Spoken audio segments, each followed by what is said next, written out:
আপনি কি জানেন ঠিক এই মুহূর্তে আপনি যে স্থানটিতে অবস্থান করছেন আপনার পাশেই কেউ দাঁড়িয়ে রয়েছে যাকে আপনি দেখতে পাচ্ছেন না। আমাদের এই পরিচিতি জগতের চক্ষুর অন্তরালে আরো একটা জগৎ রয়েছে, বিচিত্র জগৎ, যাকে জিনদের জগৎ বলা হয়ে থাকে। এই জিনদের দৃষ্টি শক্তি এবং ক্ষমতাগুলো যদি আপনি একটিবার বুঝে নেন, জেনে নেন বা শুনে নেন, আপনার গায়ের পশমগুলো খাড়া হয়ে যাবে। সেই রকমই বেশ কতগুলো তথ্য, খাস করে 5টি তথ্য এমন আপনাদেরকে আমি জানিয়ে দেব, আপনি আশ্চর্য হয়ে যাবেন যে জিনদের এত শক্তি। আর এগুলো জানার পরে আপনি যদি ভীত ব্যক্তি হয়ে থাকেন, আপনার রাত্রে কিন্তু ঘুম না হতে পারে। এজন্যই আপনি সাহসী ব্যক্তি হলে ভিডিওটি সাহস করে দেখবেন, আর না হলে এক্ষুনি স্কিপ করে চলে যান। তবে ভিডিওটি খুবই ইনফরমেটিভ এবং ইন্টারেস্টিং একটা বিষয় হতে চলেছে।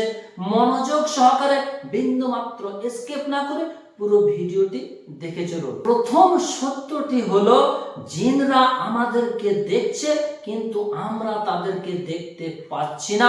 এটা আল্লাহ পাক রব্বুল আলামিন সূরা আল আরাফের 27 নম্বর আয়াতে কিন্তু বলে দিয়েছেন।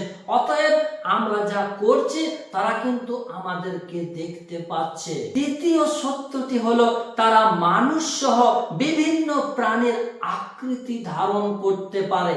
খাস করে গভীর রাত্রে এদের উপদ্রব বেড়ে যায়। আর জিনেরা সবচাইতে বেশি যে রূপটা ধারণ করে সেটা হচ্ছে কালো কুকুর এবং সাপের রূপ।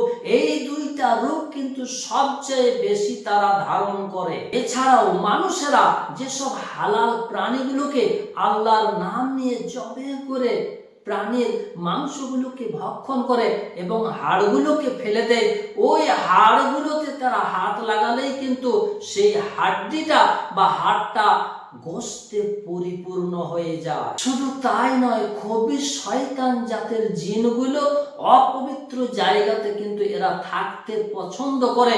এজন্যই খাস করে টয়লেট বাথরুমে প্রবেশ করার আগে পায়খানা বাথরুমে ঢোকার যে দোয়া, সেই দোয়াটি পড়ে নেওয়া, তাহলে তাদের অনিষ্টতা থেকে আমরা কিন্তু হেফাজতে থাকতে পারবো। এরপর তাদের গতিবেগ এতই দ্রুত যে হযরত সুলাইমান আলাইহিস সালামের জামানায় রানী বিলকিসের সিংহাসনটি ইফরিত নামক একটা জিন চোখের পলক মেলতে মেলতে সেখান থেকে তুলে নিয়ে চলে এসেছিল। তারা চোখের পলক মেলতে মেলতে পৃথিবীর এ প্রান্ত থেকে ও প্রান্ত যাওয়ার ক্ষমতা রাখে। এবং আল্লাহ পাক রব্বুল আলামিন প্রত্যেকটা যখন নবজাত শিশু মায়ের পেট থেকে ভূমিষ্ঠ হয়, সঙ্গে সঙ্গে একটা কারিন জিন এসে তার কাছে উপস্থিত হয়ে যায়। আর এই কারিন সাথী জিনটা থাকে তার মৃত্যুর পূর্ব মুহূর্ত পর্যন্ত।